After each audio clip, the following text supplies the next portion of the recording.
Thank you, Mr. President. I ask unanimous consent to explain the amendment in lieu of having it read. The junior senator from the 8th requests unanimous consent to explain the amendment in lieu of having it read. Is there objection? Chair hears none. Senator may proceed. Thank you, Mr. President. Mr. President, we've heard lengthy discussion in the two committees that had this bill and why it is a bad idea to eliminate the wage bond requirement for construction and the mining industry. We did not hear any presentations from people who think eliminating the protection for wages and benefits was a good idea. As the bill currently stands, it would repeal the wage bond requirement for new companies. Mr. President, rather than repeal the wage bond, my amendment would keep the requirements intact, but instead reduce the number of years for the bond from 5 to 3 years. I've done some checking with companies here in West Virginia, and the failure rate for companies that require this bond is usually in the first 3 years. And that's the reason that I'm asking that we move it from 5 to 3. I urge adoption upon the amendment. Further discussion? Further discussion? The senator from Harrison. Thank you, Mr. President. I'd rise in support of the gentleman's amendment. You know, most of us live a pretty good life. We don't live paycheck to paycheck. Most working people do live paycheck to paycheck. And you know, you miss a paycheck, you're in debt. Your house is at risk. Your car's at risk. Your kid's education is at risk. What we are doing is we're about to take away a protection that has been around since the 1980s. And you know why this legislature came up with it? Because construction companies were coming in from out of state and working our people and then skipping out on their last 4 weeks of pay. Coal companies were setting up fly-by-night operators who would mine the coal, take the money, and then skip out on the workers' last 4 weeks' wages. Now, if you get a surety bond for $10,000 in wages, it costs $200. And that's a burden, don't get me wrong. It's a burden that maybe we certainly should look at lessening, and lessening it to 3 years I think is an excellent move. I want you to keep in mind, over the last 10 years, the Department of Labor has collected an average of $130,000 a year in wages that would have otherwise gone unpaid. Now that's not more than 4 weeks' wages for any one person. It's not like a year's wages. At most, that's 4 weeks' wages. In the last 21 months, they've collected $373,000 in wages. And as I asked the gentleman Mercer during the committee hearing, if those were your wages or my wages, you would want this bond to be in place. I ask for full support of the gentleman's amendment. Thank you, Mr. President. Further discussion? Further discussion. The senator from Morgan. Thank you, Mr. President. I rise in opposition respectfully to the gentleman's amendment. And I will say at the outset, this notion of taking a wage bond from 5 years down to 3 was not something that we debated or considered in the committee, so I will not represent to the President or to the body that the committee has already passed upon the question. It did not. But I do rise in opposition to the amendment. We heard testimony, Mr. President, from representatives of the Division of Labor that currently the Division of Labor is holding some 4,400 wage bonds from employers in the state. And the testimony was further, and the information we have is that it is in an aggregate exceeding $200 million, which has been posted as wage bonds by various employers who are subject to this restriction. And let's just talk about what we're talking about here, which is it's an anti-competitive measure, the current law, that puts West Virginia out of step and at a comparative disadvantage to our surrounding states, except Kentucky. Kentucky also has it, but Maryland does not. Virginia does not. Ohio does not require an employer to post any kind of bond like this. And so we have a division of our state government sitting on $200 million that should be deployed in the economy, that could be deployed in the economy. Now, if you know, I understand its purpose, so we asked the Division of Labor, how often does it happen? The testimony was, Mr. President, that it was about 4 times per year over the last decade. 4 times a year there's had to be a forfeiture or liquidation of a wage bond. And yet, they're going to hold and tie up $200 million that could be deployed in creating jobs in this economy. Because these bonds are not all surety bonds. People have to post cash. Sometimes they have to write a check for the amount to the Division of Labor, or provide a letter of credit, which you obtain from a bank, and a bank is generally going to require some kind of collateral, or a certificate of deposit. That's the other method the Division of Labor permits. So people are taking, employers are taking their money, their cash money, and giving it to the state government to sit there the vast majority of times, the overwhelming majority of times, for no purpose other than for this government to sit on the money. 4 times, 4 per year. Think about this now. The number is 4,400 wage bonds held currently by the Division of Labor, and on average, 4 times a year they have to be liquidated. And let's not kid ourselves about how quickly that process works for employees even when it happens. It's not instantaneous. It's not because there's a wage bond you get an instant check for wages that your employer didn't pay you. There's a legal process involved in that. And so with my greatest respect, and to my colleague from the 8th who's offered the amendment, and to those who support it, I think it is bad policy. I think the elimination of this requirement that renders West Virginia at a competitive disadvantage with our neighboring states is the right policy. So I urge rejection of the amendment. Further discussion. The senator from Braxton. Thank you, Mr. President. Would the senator from Morgan yield? The senator from Morgan yield? Senator does yield. Senator, I'm not on judiciary, so I didn't get to hear any of these arguments, but I got a couple questions. You say that it's only been used 4 times a year. The Division of Labor told us 40 times over 10 years, and so what I'm saying is that's an average of 4 times a year. Their aggregate number was 40 times over the past 10 years, and so there may be years when it was higher or lower than 4, but the aggregate was 40 times over 10 years. Right. But we also heard from the senator of Harrison, I don't think the number of times is as important as the amount of money. It could only be 1 time, but it could affect 1,000 employees. Is that correct? Well, what the testimony we had, and I don't recall the Division of Labor, anybody from the Division of Labor saying what the maximum single bond was that they held, but their testimony was that the vast majority of them were in the vicinity of $10,000. All right. So what we're doing here, we're taking away the working man's protection if his employer goes out of business. Now, If that's a question, I disagree with that. well, how's he supposed to get his pay? He still has the absolute rights that he has now under the Wage Payment Collection Act, which requires, if he's successful, the employer to pay also his attorney's fees and costs of recovery. Right. But I would say that there's a pretty good chance if that employer does not make the payroll good, he's probably going to file for bankruptcy. I don't know that. You know, I will say to my friend from Braxton County, I'd say that's probably not an unreasonable supposition. Okay. There probably is an increased likelihood anyway. So let's say that happens, and there's an employee, and this happens from his employer. Now, Yeah. what's that employee have to do to recoup his wages? What would be the process that he would have to go through to get his wages? If the employer is in bankruptcy, an employee would have to, like any other creditor, you file a claim, a proof of a claim with a bankruptcy court. Right.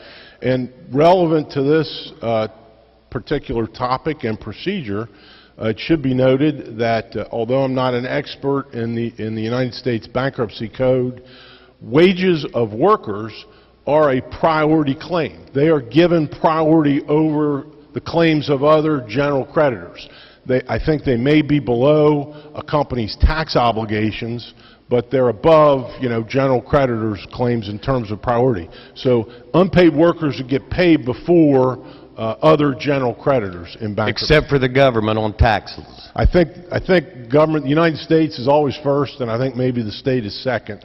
Right. But again, Right. it's... So what the employee would have to do is he'd have to come to someone like yourself as a lawyer, and he would have to say, look, I've got a couple checks here for $1,000, $1,500, or whatever the reasonable number would be. Now, what would you advise that? If I came to you with that exact situation, and I said, look, I've worked for this company, they owe me 2 checks, they owe me $1,500, I don't have any money, but I want to hire you to collect this. What would you say? Yeah, I would say it's a pretty easy procedure to file a proof of claim in bankruptcy. If the company's not in bankruptcy, I would, consider taking that as a civil action. If it's not in bankruptcy, you can have recourse through the circuit courts of this state for a civil action for damages, the unpaid wages, liquidated damages, and attorney's fees and costs under the West Virginia Wage Payment and Collection Act, and I would take that case. Okay, but the fact of the matter is, like I said earlier, there's a very high, the percentage that the company's going to be in bankruptcy. When you go to bankrupt and payroll checks, you're in bad trouble. And so you're probably going to file for bankruptcy. Now let's assume that the higher majority of these cases are going to be in bankruptcy. So what would you tell me? I would tell you, in that hypothetical, I'd say you have a right to file proof of claim. That really is almost... No, would you take that? If I came to you for $1,500 in damages, the company's in bankruptcy, do you think it would be for my best interest to pursue that with an attorney to try to get this money out of bankruptcy, knowing that I'm not going to get the full amount? I'm only going to get a penny on the dollar or whatever the bankruptcy is going to settle me with. Well, and you never know when you file proof of claim in bankruptcy, but the answer to the Senator's question is yes. It really is not a terribly difficult ordeal. It is filling out what is essentially a one-page form, a proof of claim, and I would probably do it for somebody, help somebody with that without charge. Let them file it. Lots of creditors in bankruptcy cases file their proofs of claims without lawyers at all. Yeah. Well, I've tried to collect several debts out of bankruptcy, and I've yet to have the one that's as simple as you just explained right there. And I've certainly yet to have one that attorney fee would be less than $1,000 or $1,500. The point of the matter of this whole thing is, it is our job as legislators to protect the people. Is that correct? It's our job, what? As legislators, to pass legislation to protect the people. We do. We also have an obligation, but let me answer the gentleman's question. We also have an obligation to pass legislation that allows people to start businesses in West Virginia without unreasonably expensive barriers. We need jobs in this state. Yes. We need to promote that economic development, and this bill will do that. Senator, I agree with you, but the fact of the matter is, and the truth of the matter is this. If you don't have enough financial wherewithal to get a $200 bond, you shouldn't be in a business and put people in the liability situation that you're going to put them in. And we seem to understand that $1,500 might be the difference in keeping a man's house or things like that. And it just seems to me like that the good to come out of this is not worth the problem and liability that we could cause the working people who don't have the ability to do the other things. See, something like this could actually force them now to have to file bankruptcy. If I could answer the gentleman's question, to the extent that is a question, this way, I would say that, first of all, let's not be under any illusion that a wage bond means an employee who didn't get paid gets to just snap his fingers and the money lands in his lap. That's not what happens. And in the vast majority of those situations, people are going to have to get counsel to file a claim on a bond. If it's a surety company, they're going to They can fight that, resist that. If it's a cash or CD or a letter of credit that is held by the Division of Labor, there's going to be an adjudicative process for that. It's not like instantaneous money that solves the problem. And some of those, I dare say, would be recovered anyway, whether there's a wage bond or not, through these other processes. So that's number one, my response to that. And I would agree with that, but do we know of any instances where there was a wage bond in effect that the employees did not eventually receive their pay? Do I personally know of any? No. What we did learn during our committee's consideration of this is that when people file these wage bonds, it's in the beginning when they start up in business, they fill out a form to indicate how many employees they have, and the bond that they're assessed is, under current law, is based on that number of employees, and the statute as it exists contemplates that bond changing over time depending on whether you're adding or losing employees. Now, what we think, there have been occasions where it's happened that the amount of the bond didn't keep up with growth of a business, and it could happen. It's the Division of Labor, I guess, is responsible under current law to monitor that on an ongoing basis. Yeah. I mean, it could happen.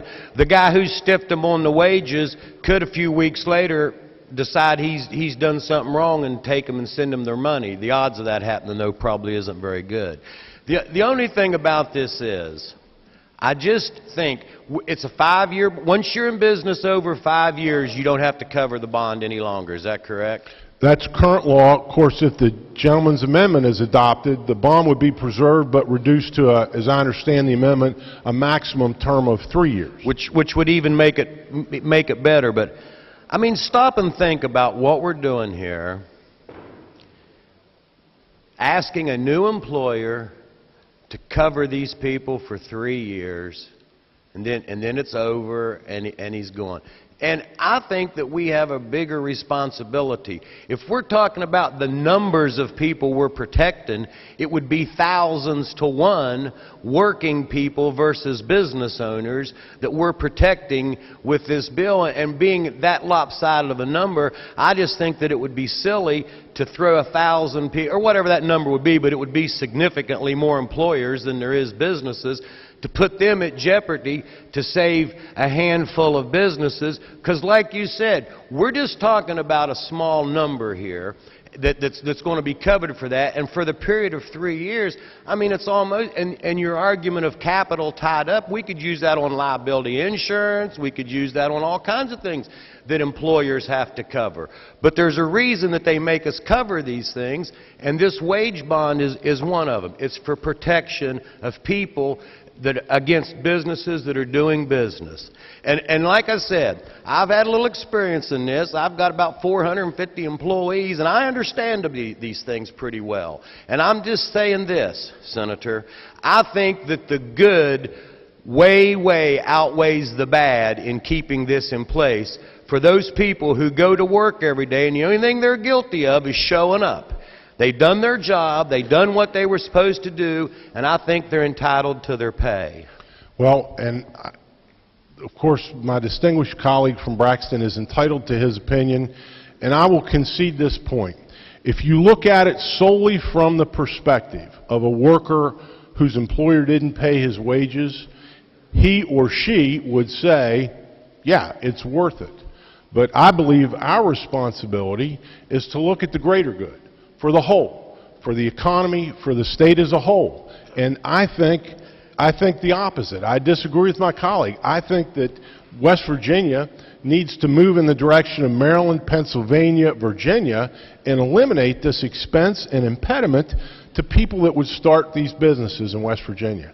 I want the jobs. And I appreciate your opinion, and mine's just the opposite. I'm proud of our state. I don't worry about Maryland, Virginia, and Pennsylvania, but I do worry about the citizens of West Virginia, and I am proud of our state and the law that we have in place today to protect our employees. And any time that we change a law to help a very small percentage at the expense of a big number, I don't think it makes sense. But I do appreciate your yielding, and me and you could argue this probably till tomorrow, and I don't think people want to hear anymore. Well, But I appreciate I'm happy always to answer questions from my colleague, and I would just say on that subject, if the gentleman's argument is correct, then why don't we require wage bonds of every employer in West Virginia? Why is it limited? Why is it limited to one or two businesses, Mr. President? I would say if it's a good idea, let's protect every worker in West Virginia. Let's make everybody who wants to employ anybody in this state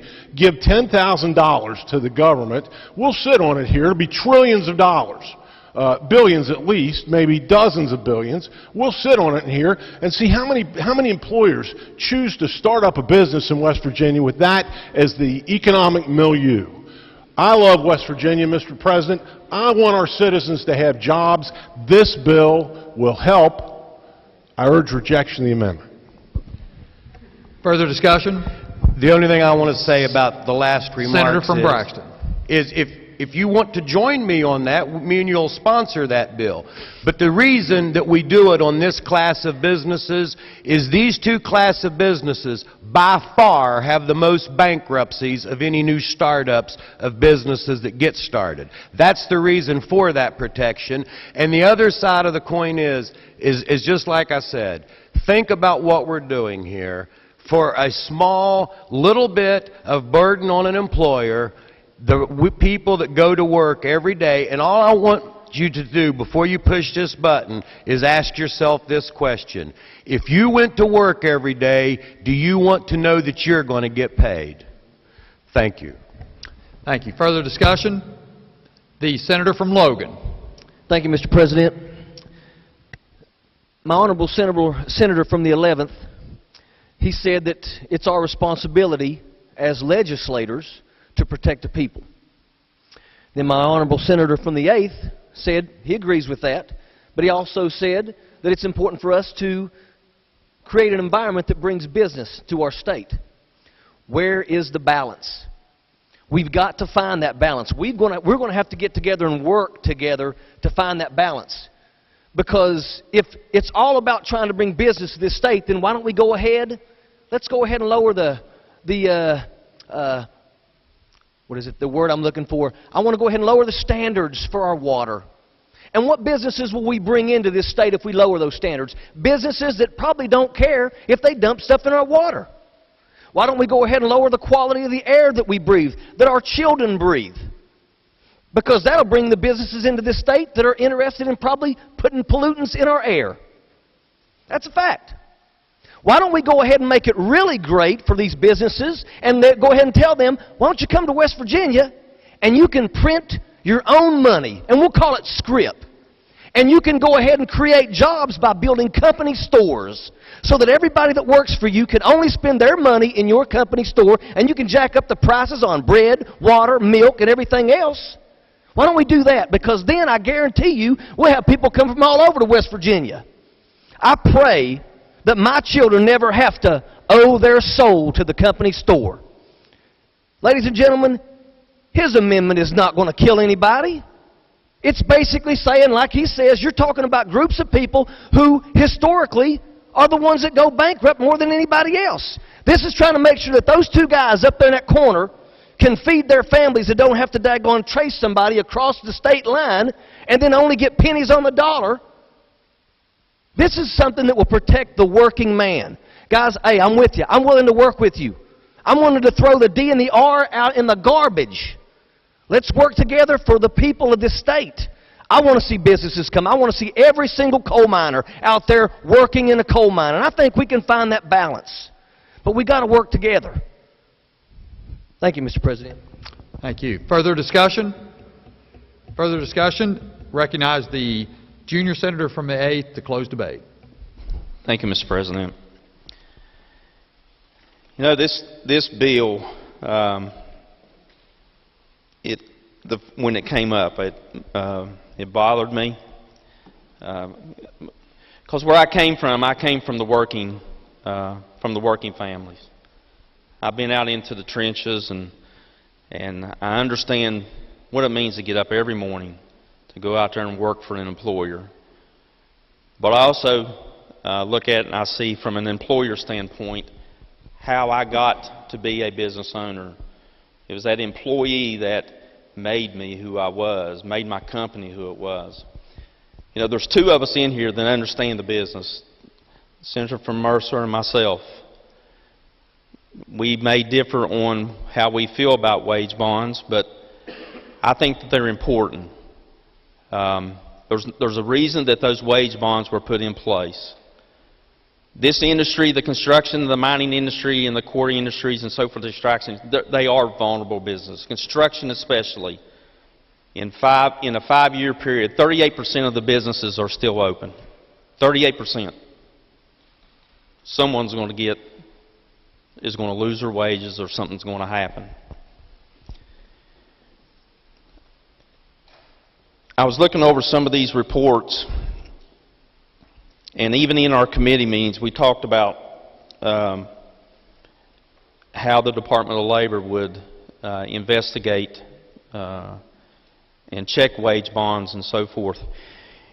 I got a report here that says that in 2016, Department of Labor had 4,071 investigations. 4,071 investigations. They found 334 of them that were in violation. This year alone, there's been 2,540 investigations. Already 192 of them in violation. That's employees, men and women, that get out there and work that had not gotten their money.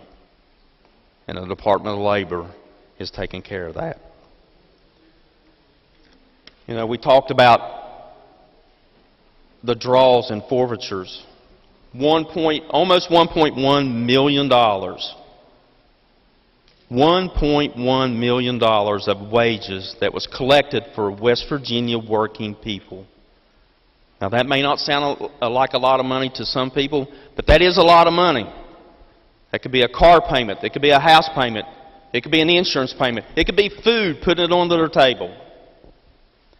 That's why I think these wage bonds are important. I did check, as I said in my opening, that the failure rate is in the first 3 years. It's not an impediment upon companies opening up. I haven't heard no one in my 20-some years of being in business that this is a problem. Maybe you have, but I haven't. Mr. President, I think it's important. $1.1 million in wages that was collected for West Virginia working people. What kind of a message are we going to send to the workers out there that is in this industry? I ask for yeas and nays. Question before the Senate is adoption of the amendment. The roll call has been demanded. Is the demand sustained? Demand is sustained. All those in favor of the amendment will vote yea. Those opposed will vote nay. The clerk will prepare the machine.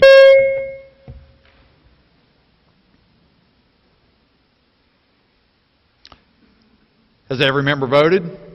Has every member voted? If so, the clerk will close the machine and ascertain the result. On this question, there being 12 yeas, 20 nays, 2 absent and not voting, less than a majority of those present and voting having voted in the affirmative, I declare the amendment rejected.